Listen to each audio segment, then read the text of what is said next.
سب سے سچی کتاب اگر ہے تو صرف یہ ہر کتاب کے اندر کوئی نہ کوئی غلط توڑ ضرور موجود ہے، کیونکہ تیری مہربانی محمد صلی اللہ علیہ وسلم کچھ کر۔ تو میں صرف اتنا عرض کر دیتا ہوں، یہ بالکل کہانی من گھڑت ہے، جھوٹ ہے کہ نبی کریم علیہ السلام پر جادو کیا اس نے۔ دیکھا تو اس کے اندر 11 گرہیں تھیں کہ ایک ہوتا ہے حدیث کا متن، سرکار پر جادو کیا گیا، یہ کس کا قول ہے؟ ظالموں کا قول ہے۔ سب سے سچی کتاب اگر ہے تو صرف یہ، بس۔ باقی ہر کتاب کے اندر، خواہ بخاری ہو، خواہ مسلم ہو، خواہ کوئی تاریخ کی کتاب ہو، ہر کتاب کے اندر کوئی نہ کوئی غلط توڑ ضرور موجود ہے۔ ان 2 صورتوں کے بارے کہا جاتا ہے کہ یہ 2 صورتیں اس وقت نازل ہوئیں جب حدیبیہ کے بعد ایک یہودی تھا لبید بن عاصم، اس کے پاس کچھ یہودی آئے، مشرک آئے، کہ تیری مہربانی محمد صلی اللہ علیہ وسلم کچھ کر، اس پر جادو کر۔ اخیر اس نے کہا ہاں میں 3 دینار لوں گا۔ 3 دینار کے بدلے اس نے نبی کریم علیہ السلام پر جادو کر دیا۔ یار کمال ہے، سرکار دے جادو کرنے والے نو دیتے بھی تھے 3 دینار، وہ کہانی کرنے والے نو کوئی سوچنا چاہیے سی۔ وہ اور اس کی 2 بیٹیاں مل گئیں۔ یہ ہمارے ایک بزرگ ہیں ہری پور ہزارہ میں، جن کا نام ہے قاضی عبد الدائم دائم۔ یہ ان کی کتاب ہے میرے پاس، سید الورا۔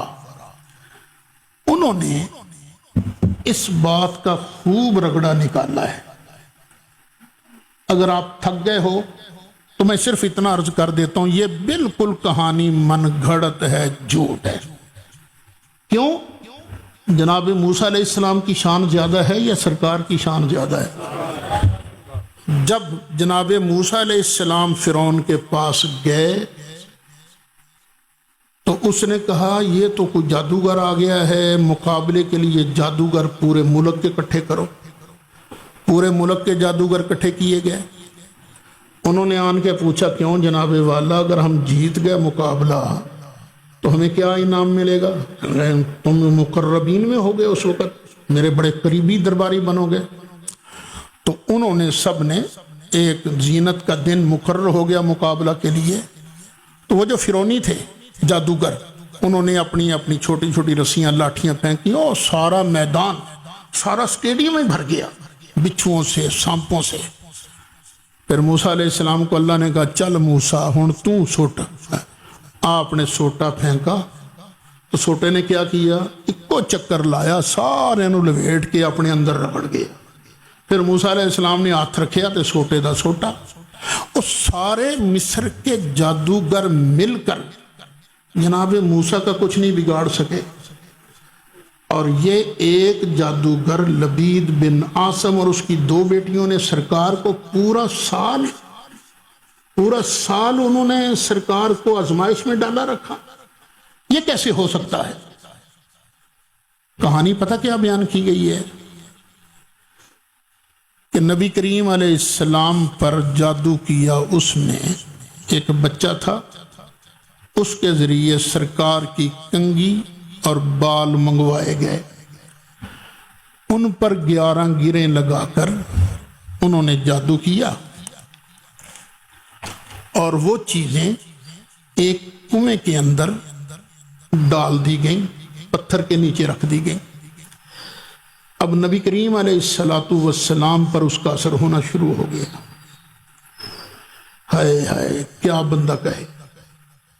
یہ ایک کہانی گھڑنے والوں نے کہا کہ اس کے بعد نبی کریم علیہ السلام نے جو کام نہیں کیا ہوتا تھا اس کے بارے یہ خیال کرنے لگتے تھے کہ میں کر چکا ہوں۔ کیا مطلب نکلا؟ نماز نہیں پڑھی ہوتی تھی، خیال کرتے تھے میں پڑھ چکا ہوں۔ پھر تو یہ بھی لازم آئے گا نا کہ وہی آتی تھی سرکار نے بیان نہیں کی ہوتی تھی، سرکار سمجھتے تھے میں بیان کر چکا ہوں۔ ہمارے کچھ لوگوں نے نا اس کا جواب یہ دیا، اور نہیں جی دینی کمچ نہیں سی جادو اثر کردہ۔ بھئی یہ تو تمہاری عقیدت ہے نا، دلیل کہاں ہے؟ تو تم حدیث کے الفاظ بیان کرتے ہو، اس میں کوئی ایسی چیز نہیں ہے۔ تو یہ سرکار پر کتنا بڑا الزام ہے، پھر تو قرآن مکمل ہی نہیں، پھر تو قرآن پر اعتراض آتا ہے۔ اچھا، پھر نبی کریم علیہ السلام، اب دوسری خرابی سرکار پر جو اثر ہوا، بیویوں کے پاس جانا چاہتے تھے مگر جا نہیں پاتے تھے، یعنی مردانہ قوت ختم ہو گئی سرکار کی۔ اور یہ اثر کتنا عرصہ رہا؟ ایک دن نہیں، ایک ہفتہ نہیں، ایک مہینہ، پورا سال سرکار پر اثر رہا۔ پھر ایسے ہوتا سرکار کسی چیز کو دیکھتے نا تو پہلی نظر میں وہ چیز کچھ اور نظر آتی، بعد میں کہتے نہیں یہ تو وہ چیز نہیں ہے، یعنی نظر میں التباس پیدا ہو گیا۔ کھانا پینا چھوٹ گیا، سر کے بال جھڑ گئے، وہ عنبری زلفیں وہ جھڑ گئیں، بدن روز بروز گھلتا چلا جا رہا تھا، آپ کو پتہ نہیں چلتا تھا کہ مجھے کیا ہو رہا ہے۔ صحابہ کرام سرکار کی عیادت کے لیے آنے لگے، اور یہ حالت پورا سال رہی نبی کریم علیہ السلام پر۔ پھر نبی کریم علیہ السلام نے، حضرت عائشہ روایت کرتی ہیں کہ نبی کریم علیہ السلام نے فرمایا، اللہ کی بارگاہ میں دعا کرتے رہے، یا اللہ کرم کر دے، یا اللہ کرم۔ پھر ایک دن دو فرشتے آ گئے، اور یہ کون تھے؟ جبریل اور میکائیل۔ ایک سر کی طرف کھڑا ہو گیا، دوسرا نبی کریم علیہ السلام کے قدموں کی طرف کھڑا ہو گیا۔ ایک پوچھنے لگا دوسرے سے، انہیں کیا ہوا ہے؟ دوسرے نے جواب دیا، ان پر جادو کیا گیا ہے۔ اور کس نے کیا ہے جادو؟ لبید بن عاصم یہودی نے۔ کس چیز میں؟ وہ نر کھجور جو ہے نا، اس کے خوشے میں، یہ ہر پھل جو ہے نا یہ نر بھی ہوتا ہے مادہ بھی ہوتا ہے، تو نر کھجور کے خوشے میں اندر، اس کے غلاف میں، پھر اس جادو والی چیز کو رکھا کہاں ہے؟ زروان نام یا اروان نامی ایک کنواں ہے، اس کے اندر رکھا ہے۔ اب اس کا توڑ کیا ہے؟ توڑ یہ ہے کہ کنویں کا پانی نکالا جائے، پتھر ہٹا کر جادو والا خوشہ باہر نکال دیا جائے۔ یہ مکالمہ ختم ہوا، فرشتے چلے گئے۔ اس کے بعد نبی کریم علیہ السلام نے حضرت علی کو، حضرت عمار کو، حضرت زبیر کو بلایا، اور بعض روایات میں آتا ہے زہیر بن ایاس زرقی اور قیس بن محسن زرقی، ان کو بلایا، اور اس کو بنی زریق، ان کے باغ میں واقع یہ جو زروان نامی کنواں تھا نا، وہاں بھیجا، جادو والی چیزیں نکالنے کے لیے بھیجا۔ بعد میں نبی کریم علیہ السلام خود اس جگہ تشریف لے گئے، اور واپسی پر حضرت عائشہ صدیقہ کو بتایا کہ یہ اس کنویں کا پانی ایسا تھا جیسے اس کے اندر مہندی گھولی گئی ہو، اور اس کے درخت، اس کے کنویں کے اوپر درخت تھے، یہ ایسے کریہ المنظر تھے جیسے شیطان کے سر ہوں۔ یہ سرکار نے آن کے حضرت عائشہ کو فرمایا۔ اب سرکار نے کچھ بندوں کو کنویں کے اندر اتارا، انہوں نے پتھر اٹھایا تو ایک مومی پتلا تھا، اس کے اندر سوئیاں بھی تھیں، سوئیاں گاڑی گئی تھیں، اور اس میں کچھ بال بھی تھے، کنگھی کے دانے بھی تھے۔ اب یہ دو صورتیں نازل ہوئیں، دیکھا تو اس کے اندر 11 گرہیں تھیں۔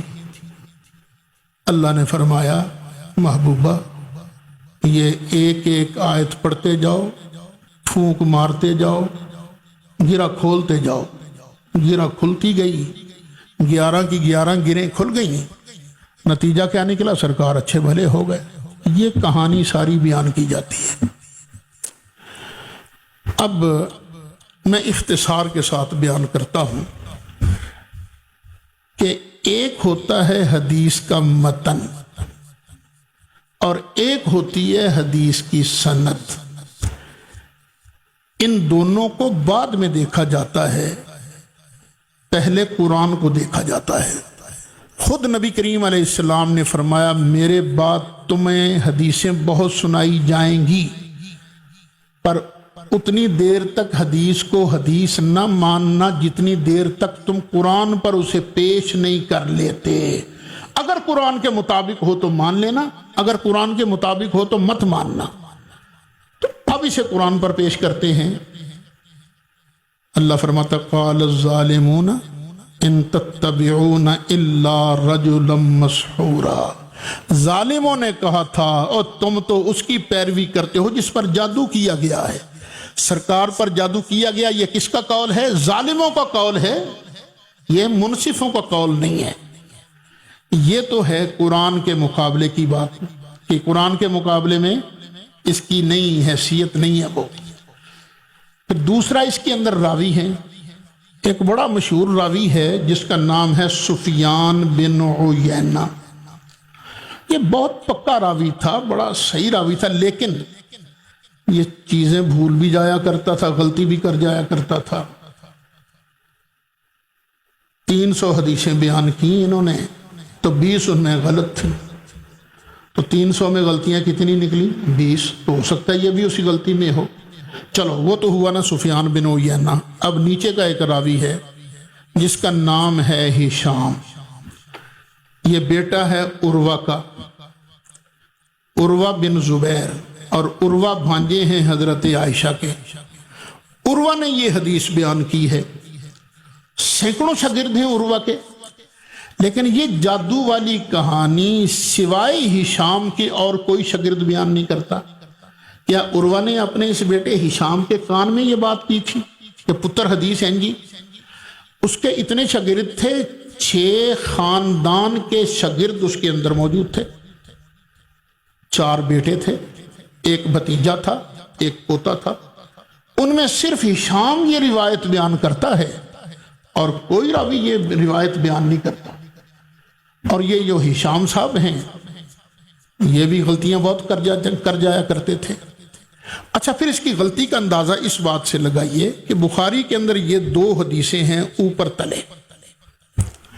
حضرت عائشہ عرض کرتی ہیں یا رسول اللہ صلی اللہ علیہ وسلم، کیا آپ نے اس جادو والے سامان کو نکلوا دیا تھا؟ فرمایا نہیں، میں نے نہیں نکلوایا تھا، کیونکہ اللہ نے مجھے شفا دے دی تھی۔ پہلی حدیث میں یہ ہے۔ فوراً بعد دوسری حدیث کیا ہے؟ حضرت عائشہ پوچھتی ہیں یا رسول اللہ صلی اللہ علیہ وسلم، کیا آپ نے وہ نکلوا دیا تھا جادو کا سامان؟ فرمایا ہاں نکلوا دیا تھا۔ اب کون سی حدیث سچی ہے بھئی، نکلوانے والی یا نہ نکلوانے والی؟ تو جس حدیث کے اندر اتنی کمزوریاں ہوں اس حدیث سے میرے مصطفیٰ کی عظمت پر اعتراض نہیں کیا جا سکتا۔ تو میں آپ سے ریکمینڈ کروں گا کہ یہ کتاب سیرت مبارکہ کی بڑی اچھی کتاب ہے، اس کتاب کو بھی آپ خریدیے اور رکھیے۔ دین کی بات دلانا صدقہ جاریہ ہے، ثواب کے نیت سے ویڈیو کو شیئر ضرور کیجیے۔ جزاک اللہ۔